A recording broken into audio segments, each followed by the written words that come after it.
क्या आपने कभी पहाड़ों का ऐसा अनोखा कल्चर देखा है? अगर नहीं देखा है तो चलो आज मैं आपको दिखाती हूँ।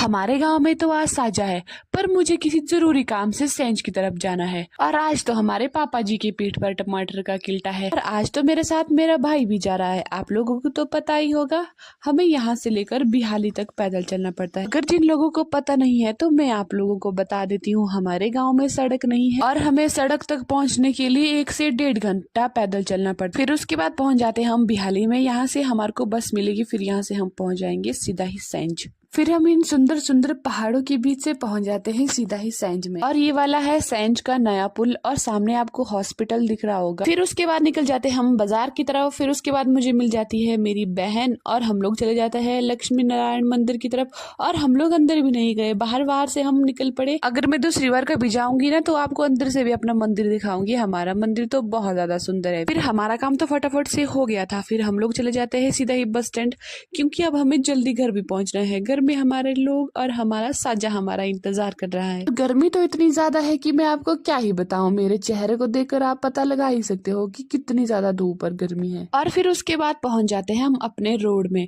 और यहाँ पर हम डाले वाले गाड़ी में जा रहे थे और इसमें बहुत सारा सामान था और बहुत सारे लोग भी थे। और यहाँ से देखिए कितना सुंदर नजारा दिख रहा है। आगे वाली जो ये पहाड़ी आपको दिख रही है, यहाँ पर हमारा गाँव है। गाड़ी में बैठकर तो हम कितना ही जा सकते हैं, पर जाना तो हमें पैदल ही है इन पहाड़ों वाले रास्तों से। आपको दिख रहा होगा कितना सुंदर नजारा हमारे आंखों के सामने है। फिर उसके बाद हम लोग पहुंच जाते हैं हमारे गांव के सामने वाली पहाड़ी के पास। और यहाँ से हमारा गांव बहुत ज्यादा सुंदर दिखता है और यहाँ पर हम लोग हमेशा ही बैठते हैं। फिर उसके बाद हम लोग पहुंच जाते हैं स्पेन के पास। सभी गांव वालों ने अपनी क्रेटे स्पेन के पास पहुंचा दी थी।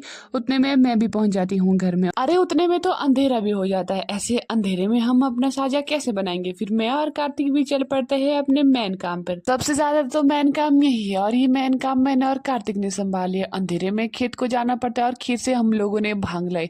उतने में घर में हमारे लिए पहले से काम तैयार था। मैंने सोचा था कि हम लोगों ने टमाटर के किल्टे उठा लिए, पर ये तो क्या हम लोगों को उठाने पड़े, वो भी अंधेरे में। फिर उसके बाद फटाफट से हम लोगों ने टमाटर के किल्टे उठाए। फिर हम लोग पहुंच जाते हैं स्पेन के पास। फिर फटाफट से टमाटर भरे भी। इतना काम करने के बाद इंसान थकेगा नहीं तो और क्या। फिर उसके बाद हम लोग पहुंच जाते हैं घर में। घर में पहुंचते ही मेरे को दर्शन हो जाते हैं डायन के और पापा जी यहाँ पर डायन बना रहे थे।